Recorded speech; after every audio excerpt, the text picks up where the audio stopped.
नमस्कार, welcome to Rex kitchen Katta. माझं नाव आहे रेखा आणि आज आपण करणार आहोत पनीर लबाबदार।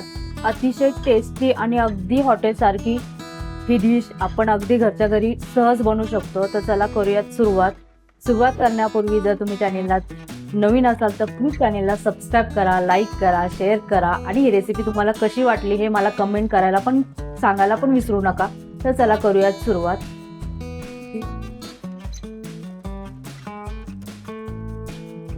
सर्वात प्रथम इथे लागणार आहे पॅन गरम झाल्यानंतर यामध्ये 1 चमचा तेल ॲड करून तेल गरम झालं की याच्यामध्ये 5 ते 6 मिरी, 2 इलायची आणि 2 ते 3 तेजपत्ता आणि 4 लवंगा ॲड करून जरासं परतून घ्यायचं आहे। आणि लगेचच यामध्ये 1 ते 1.5 इंच अद्रक लागणार आहे, ते पण ॲड करूयात। आणि 10 ते 12 लसणाच्या पाकळ्या ॲड करायच्या आहेत आणि व्यवस्थित असं परतून घ्यायचं आहे। आणि लगेचच यामध्ये एक मोठा उभा चिरलेला कांदा याच्यामध्ये ॲड करायचा आहे आणि तो पण व्यवस्थित असं परतून घ्यायचा आहे। आणि जरासा परतला की यामध्ये 2 मध्यम आकाराचे टोमॅटो उभे चिरून घेतलेले आहेत, ते पण याच्यामध्ये ॲड करायचे आहेत आणि व्यवस्थित असं परतून घ्यायचं आहे। आणि त्यानंतर इथे लागणार आहे 10 ते 12 काजू, ते पण ॲड करून व्यवस्थित असे परतून घ्यायचे आहेत। आणि इथे लागणार आहे 2 ते 3 बेडगी मिरची, अर्धा चमचा लाल तिखट, जराशी हळद ॲड करायची आहे आणि थोडंसं मीठ। आणि हे व्यवस्थित असं मिक्स करून घ्यायचं आहे।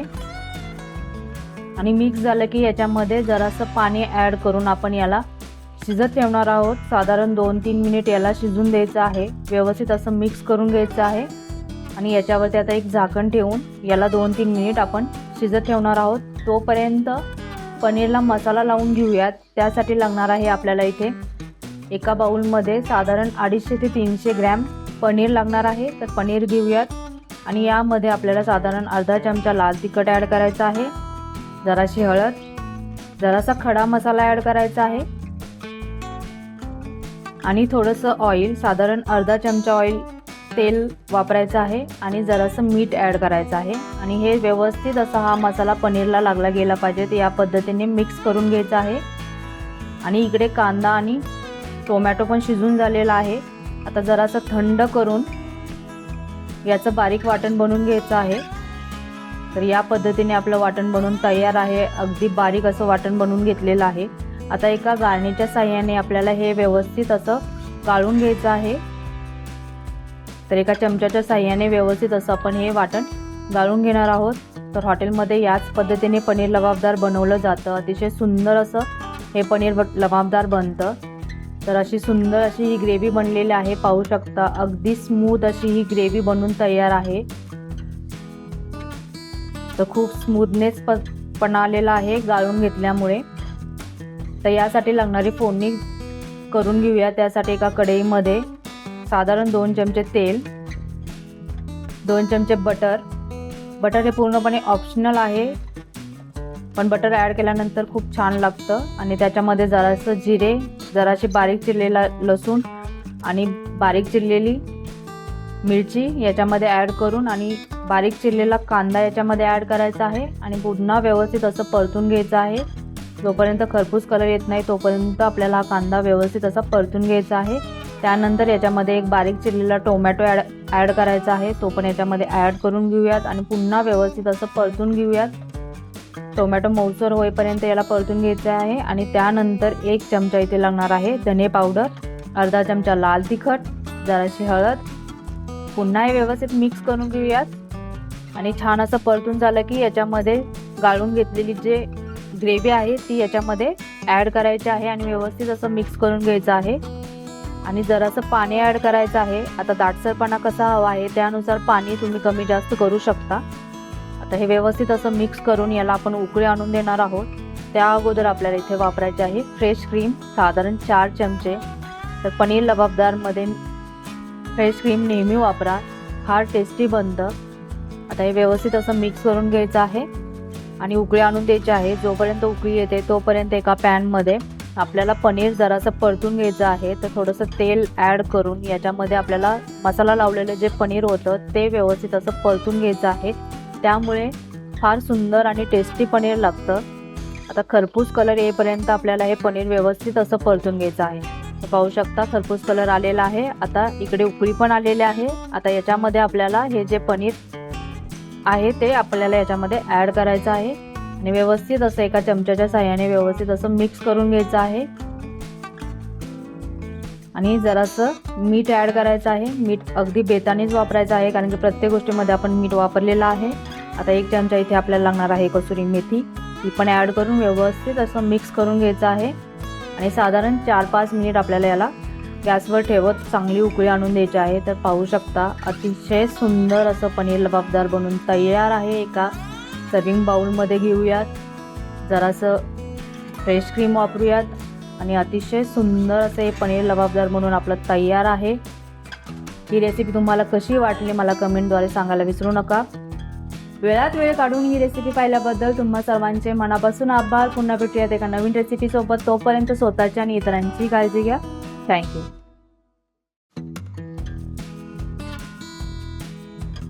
Hello friends, welcome to Rex kitchen Katta. माझं नाव आहे रेखा आणि आज आपण करणार आहोत मटार पनीर आणि एकदम ढाबा स्टाईल।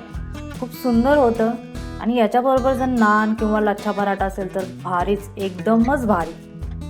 आणि जर तुम्हाला लच्छा पराठा किंवा नानची रेसिपी हवी असेल तर ती लिंकसुद्धा मी तुम्हाला डिस्क्रिप्शन बॉक्समध्ये ॲड करत आहे, तर ती पण तुम्ही पाहू शकता। त्याबरोबर तुम्ही हे चपाती किंवा पुरीबरोबर पण खाऊ शकता, त्याबरोबर पण सुंदर लागतं। तर आता जास्त वेळ न घालवता याची करूयात आपण सुरुवात। तर सर्वात प्रथम इथे आपल्याला लागणार आहे 1 वाटी उभा चिरलेला कांदा। आता याला आपल्याला थोडंसं भाजून घ्यायचं आहे। तर इथे परतत असताना आपल्याला खूप असा काळपट असा कलर करायचा नाही आहे, एकदम हलकासा कलर चेंज झाला की गॅस बंद करायचा आहे। खूप काळपट कलर केला तर भाजी ही काळ्या कलरची होते, तर आपल्याला इथे काळजी घ्यायची आहे की खूप काळा असा कांदा आपल्याला करून घ्यायचा नाही। हलकासा चेंज झाला की आपल्याला गॅस बंद करायचा आहे। आता तोपर्यंत ते थंड होत आहे कांदा, तोपर्यंत टोमॅटोची प्युरी घेऊया। इथे साधारण मी 1 ते 2 टोमॅटो घेतलेला आहे आणि बघू शकता एकदम फ्रेश अशी आपली प्युरी बनून तयार आहे। आता एका वाटीमध्ये काढून घेऊयात।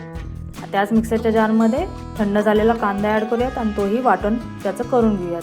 आता एकदम बारीक वाटण हवं आहे, तर त्यासाठी जरासं पाणी घालूयात आणि पुन्हा हे वाटण करून घेऊयात। तर बघू शकता छान अशी बारीक पेस्ट झालेली आहे। तर हे कांद्याचं वाटणही आपलं बनून तयार आहे। आता आपण पनीर भाजून घेणार आहोत, जेणेकरून जे टाकल्यानंतर तुटत नाही आणि खायलाही फार सुंदर लागतं, दिसायलाही फार सुंदर दिसतं।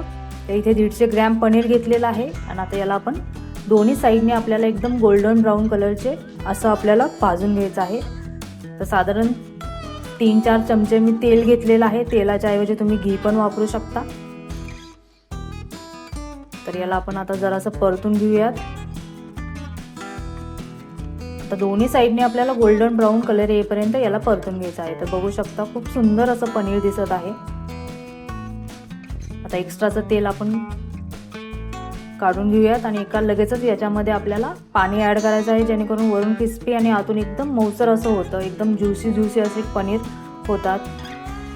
तर ते ग्रेव्हीमध्ये गेल्यानंतर खूप सुंदर लागतात। आता त्याचंच उरलेलं जे तळलेलं तेल होतं पनीरचं ते आपण यूज करूयात। याच्यामध्ये आता 1 चमचा मी जिरं टाकलेलं आहे आणि लगेचच याच्यामध्ये मी 1 वाटी एकदम बारीक असा चिरून घेतलेला कांदा आहे तो ॲड करूयात आणि तो व्यवस्थित असं आपल्याला परतून घ्यायचा आहे।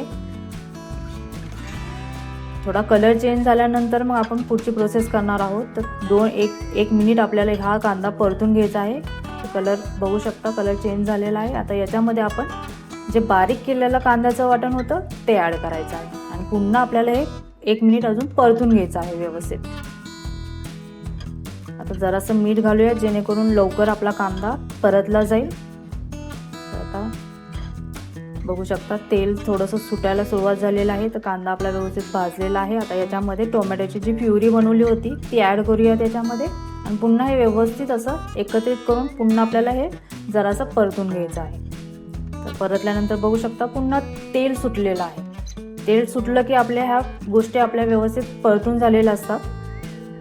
आता याच्यामध्ये मी बारीक चिरलेली 1 चमचा मिरची घेतलेली आहे, एकदम बारीक चिरून घेतलेली आहे आणि 1 चमचा इथे अद्रक लसणाची पेस्ट। आता हे पुन्हा एकत्रित करून घेऊया। आता याच्यामध्ये आपण गरम मसाले ॲड करणार आहोत, त्यासाठी पहिल्यांदा घेतलेला आहे इथे अर्धा चमचा हळद, जरासं लाल तिखट आणि धने पावडर। धने पावडर हे इतरांपेक्षा थोडंसं जास्त ॲड करायचं आहे आणि इथे मी गरम मसाला पण वापरलेला आहे तर आता हे पुन्हा व्यवस्थित एकत्रित करून घेऊयात आणि जरासं पाणी ॲड करूया, जेणेकरून मसाला कढईला खाली चिटकणार नाही किंवा लागणार नाही. आता हे पुन्हा एकत्रित करून घेऊयात आणि याला 1 ते 2 मिनिट आपण झाकून याला ठेवून देणार आहोत, जेणेकरून हे जे सगळे मसाले आहेत ते एकत्रित एकजीव होतील, छान असे मिक्स होतील. तर बघू शकता छान असे तरी सुटलेले आहे. तर सुंदर असा आपला मसाला ही ग्रेव्ही बनून तयार आहे. आता याच्यामध्ये 1 वाटी इथे मी मटार घेतलेला आहे, फ्रेश असा मटार वापरलेला आहे. आता तो व्यवस्थित मिक्स करून घेऊयात आणि जरासं पाणी घालून याला आपण शिजून देणार आहोत 2 ते 3 मिनिट, जेणेकरून मटार हा जरासा तरी शिजला जाईल, कारण की पनीरच्या तुलनेत मटार हा जास्त शिजवायला लागतो. त्यामुळं पनीर हे आपण नंतर ॲड करणार आहोत. आपल्याला मटार थोडासा शिजून घ्यायचा आहे. आता 2 ते 3 मिनिट आपण याला ठेवून देऊयात झाकून, जेणेकरून मटार थोडासा शिजला जाईल आणि मग नंतर आपण याच्यामध्ये पनीर ॲड करणार आहोत. तर बघू शकता सुंदर अशी तर्री सुटलेली आहे, खूप सुंदर दिसत आहे, खूप सुवास सुंदर सुटलेला आहे. आता याच्यामध्ये जे पनीर आपण भाजलेलं होतं ते ॲड करणार आहोत. तर या पद्धतीने आपण पनीर ॲड करून घेऊयात. तर पनीर या पद्धतीने भाजून जर टाकलं तर खूप सुंदर होतं. नक्की असंच ट्राय करा, डायरेक्ट न यूज करता ही मेथड नक्की ट्राय करा. खूप सुंदर पनीर लागतं, खूप टेस्टी होतं. आता चवीपुरतं मीठ घालूयात आणि पुन्हा हे व्यवस्थित एकत्रित करून घेऊयात. आता ही ग्रेव्ही तुम्हाला कशी हवी आहे त्यानुसार तुम्ही पाण्याचं प्रमाण कमी जास्त करू शकता. तर मटार पनीरला ग्रेव्ही ही जरा दाटसर छान वाटते, खायलाही सुंदर लागतं. तर इथे मी दाटसरच ग्रेव्ही बनवणार आहे. तर आता याच्यामध्ये जराशी आपण चिरलेली कोथिंबीर ॲड करूयात, जेणेकरून या कोथिंबीरीचा फ्लेवर खूप छान असा येतो, खूप सुंदर होतं. आता पुन्हा हे व्यवस्थित आपण एकत्रित करून घेऊयात. अतिशय सुंदर असं पनीर झालेलं आहे, एकदम ढाबा स्टाईल. तर याला आपण आता पुन्हा 3 ते 4 मिनिट याला शिजून देणार आहोत. आपण मटार हा आधीच शिजून घेतलेला आहे 1-2 मिनटं, त्याच्यामुळे आता जास्त आपल्याला शिजून घ्यायची गरज नाही आहे. तर इथे आता पनीर मटार हे फक्त व्यवस्थित कॉम्बिनेशन होण्यासाठी 4 ते 5 मिनिट आपल्याला शिजून द्यायचं आहे. आता 4-5 मिनिटानंतर बघू शकता अतिशय सुंदर मटारही छान शिजलेला आहे, पनीरही छान झालेलं आहे, छान तरी सुटलेलं आहे. आता गार्निशिंगसाठी जराशी कोथिंबीर. तर हे आपलं मटार पनीर ढाबा स्टाईल खूप सुंदर असं बनवून तयार आहे. तर ही रेसिपी तुम्हाला कशी वाटली हे मला नक्की सांगा. त्याचबरोबर अशाच नवीन नवीन रेसिपींसाठी चॅनलला सबस्क्राईब करा, बेल आयकॉनला प्रेस करा, जेणेकरून नवीन रेसिपी मी टाकल्या तुम्हाला त्याचं नोटिफिकेशन मिळेल. आणि वेळात वेळ काढून ही रेसिपी तुम्ही पाहिल्याबद्दल तुम्हा सर्वांचे मनापासून धन्यवाद. पुन्हा भेटूयात एका नवीन रेसिपी सोबत. तोपर्यंत बाय.